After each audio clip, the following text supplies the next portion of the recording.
pura casaca mía. Va. Está buena paja esa. Capaz que me lo manda así, fíjese, y ni modo hubiera hecho yo. Híjole, hubiera hecho. Yo hubiera puesto, esto no es resumen, no, paja. Profe, Hola. no importa que haya copiado el círculo sin haber hecho en círculo todo esto. O sea, la información no lo puse en el círculo. La escribí así nomás. Espérame, que si no copias el círculo sin haber hecho el círculo. O sea, copiar toda la información, pero no ponerlo en un... Sí, hombre, ya te entendí, te estoy fregando. Sí, no hay problema. Si vos quisiste hacer un cuadro, porque sentiste que muy circular quedaba un triángulo, ¿no? También, no, pues dale, si solo quieres copiar la fórmula, mejor. Ahí es como vos lo entendás, mejor, Okay, no hay problema.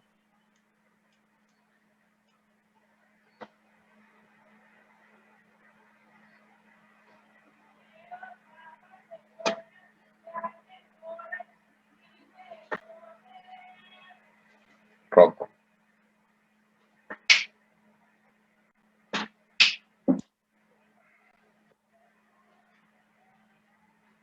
Tienes.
Bueno, en todo lo que lo me determina.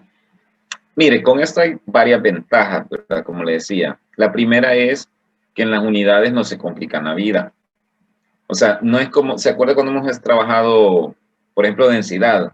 Ya, o ¿cómo se llama? Bueno, o la primera fórmula de la fuerza eléctrica, ¿no? Que había que sacar fuerza en Newton y toda esa parte, que de hecho yo le dije, mire, suerte que con usted no lo vamos a explorar mucho. Pero en algunas otras fórmulas, por ejemplo, usted sabe de que una cosa divide a otra y eso da un resultado X, ¿no? Por ejemplo, en los pascales, ¿no? Pascal es igual a Newton entre metro cuadrado. ¿Ya? Y así hay varias unidades que tienen un requisito, ¿no? Que tienen que estar en ciertas unidades para convertirse. Con estas no hay ningún problema. Lo único que se debe de tener, ¿verdad? Es, digamos, las unidades en su equivalencia neutra. ¿Cómo es su equivalencia neutra? Por ejemplo, la potencia se mide en watts, ¿verdad? Entonces, puede pasar que sean miliwatts, microwatts o kilowatts. Son los mismos watts, con la única diferenciación de potencias, ¿verdad? Como el metro, ¿verdad? Yo creo que ahí usted entiende, el metro es un metro, ¿no? Pero 1000 metros es un kilómetro, ¿verdad? Siguen siendo metros, pero son 1000, pues. Entonces, no cambiamos la unidad básica sigue siendo el metro. ¿ya? Diferente a hablar de pies, ¿verdad? Pie ya es otro tipo de unidad, siempre de longitud, pero ya no es equivalente con el metro. Entonces en la corriente sucede lo mismo, porque casi todos los aparatos, y no crea, hay casi todos los aparatos, por ejemplo, que tenemos en nuestra casa, no funcionan con una gran intensidad, aunque usted no crea.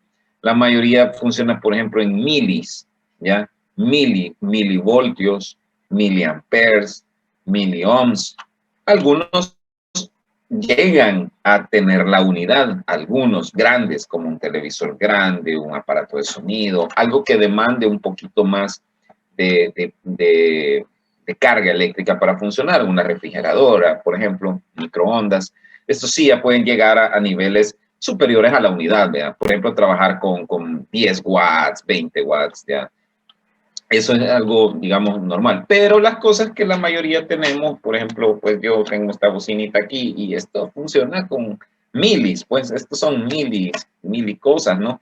No llegan a una unidad. Entonces, lo único que tenemos que tener seguros con ellos es que estén en la unidad básica, nada más. Eso no hay que hacer conversión, eso nada más hay que acordar, mili, micro. Acuérdense que venimos de ver esa cosa de potenciaciones, ¿no? Mili, micro, nano, etcétera. Entonces, eso uno. Dos, aquí no hay que complicarse la vida, ¿verdad? Si estamos hablando de potencia, el resultado final tiene que ser watts. Estamos hablando de intensidad de la corriente, el resultado final van a ser amperes o amperios, ¿verdad? Si estamos hablando de voltaje, el resultado final va a ser voltios. Y si estamos hablando de resistencia, el resultado final va a ser ohms. Cada una de estas tiene un simbolito que aquí no me aparece, ¿verdad? Por cierto, no le puse los símbolos. El símbolo de watts, pues, es una W. Generalmente es una W mayúscula. El símbolo del ampere casi siempre le dejan AMP, casi siempre, ¿ya? Ampere casi siempre es AMP. El símbolo de los voltios, creo yo que la mayoría lo conocemos, es una V, o a veces dice volts, así como está ahí la palabra. Y en el ohmio se dan dos cosas, puede estar así, ohms, o puede estar el símbolo omega. ¿Sabe cuál es el símbolo omega? Ese que usted jugó Dios de Guerra. Bueno, los niños que jugaron Dios de Guerra saben que es el símbolo omega, ¿no? El símbolo de Kratos. Y si no, pues es un simbolito así como, se lo voy a dibujar, pero no voy a perder la oportunidad para hacer el símbolo omega aquí. El símbolo omega, haga de casi cuenta que lo voy a dibujar bien, es algo así de, uy, qué horrible me quedó, algo así, ¿ya? De hecho, hay veces que tiene como unas como colitas aquí, ¿no? Raras. Haga de casi cuenta que me quedó bien. El símbolo omega, ¿no? Entonces, esto en realidad gira alrededor de cualquier circuitaje, cualquier FEM, cualquier aparato, ¿ya? Todos los aparatos van a tener una potencia para trabajar, van a necesitar un voltaje requerido y van a exigir una resistencia para trabajar también. Ya tienen una resistencia, todos. Primero le voy a definir esta parte de resistencia. ¿Qué es una resistencia? Resistencia no lo voy a tomar, somos la resistencia, profe, y venimos aquí a... No, no, no. Resistencia en el aspecto eléctrico se refiere a cualquier cosa que ocupe la corriente eléctrica para hacer determinada función. Por ejemplo, un foco es una resistencia. Una bocina es una resistencia. Esta bocina tiene luces. Entonces, en este caso, cada, no sé cuántas bocinitas traerá, ¿no? Pero cada una de las bocinas que traiga es una resistencia. Cada luz que traiga es una resistencia. Y cada función que haga va a ser una resistencia, ¿ya? Entonces, en el caso de su teléfono celular, toda su pantalla, si es táctil, toda su pantalla es una resistencia. La bocina o las dos bocinas que tengan son resistencias. Entonces, todo aquello que vaya dedicado en el circuito a consumir energía para funcionar se considera resistencia, ¿ya? Así de sencillo. Obviamente estas resistencias, mientras más hayan, más energía demandan para trabajar. Y es donde entra en juego los amperes y los voltios, que son los encargados de llevar la energía, porque ellos llevan la energía y son los encargados de cómo llega esa energía. Si va a llegar de golpe, si va a llegar mucha, se lo voy a poner así, puede llegar poca energía, pero de golpe. Puede llegar mucha energía y despacito. Puede llegar poca energía, también despacito. y puede llegar mucha energía de golpe. O sea, tiene muchas formas de cómo estas se van a combinar. En la medida en que los amperes y los voltajes se combinen, pueden pasar muchas cosas. Usted tal vez ha visto ¿cómo se llama? En alguna casa o en algún negocio que hay un alambre Rayson, ¿no? Ahí. Y de repente hay un rotulito que dice peligro, alto voltaje, 1000 voltios. Y la gente cuando mira eso, Jesucristo bendito, yo toco eso y estoy hablando con San Pedro al final de la vacación, ¿verdad? No sé si nunca ha visto alguna cosa así, 500 voltios, 1000 voltios, 10.000 voltios. Obviamente, miren, podría pasar que ese alambrado tenga 10.000 voltios, pero si tiene poquitos amperes, no se va a morir. Obvio, le va a pegar una descarga bien sabrosa, ¿verdad? Pero no se va a morir. Hay una diferencia entre eso. ¿Por qué? Resulta que eso se pone porque la gente, la mayoría de nosotros entendemos a los voltajes, pero no entendemos cómo funcionan estos voltajes. Un taser, por ejemplo, la cosita esta que les mencionaba la vez pasada, esos aparatillos tienen un alto voltaje y poco amperaje, o se puede configurar al revés, un alto amperaje y poco voltaje. ¿Por qué? Porque si los dos se combinan, resulta que la corriente eléctrica es tan fregada que es difícil. No sé, bueno, usted no vio El Chavo, ¿no? Hay un episodio del Chavo que lo explica excelente, ¿no? Donde, no me acuerdo si el Chavo toca un cable de corriente y le está agarrando la corriente y llega Kiko a querer ayudarlo y Kiko lo toca y le agarra la corriente y entonces llega don Ramón a querer ayudarlo y lo toca y también le agarra la corriente. Eso no es mentira, eso realmente puede pasar. Le voy a contar algo muy triste realmente. Yo tuve una compañera en la universidad, una vez nos contó que su mamá se había muerto, ¿ya? Cambiando un foco. Estaba cambiando un foco en la cocina y no sé qué fue lo que hizo, como que se iba a resbalar y se agarró del cable del foco y el foco estaba como mal puesto, mala instalación.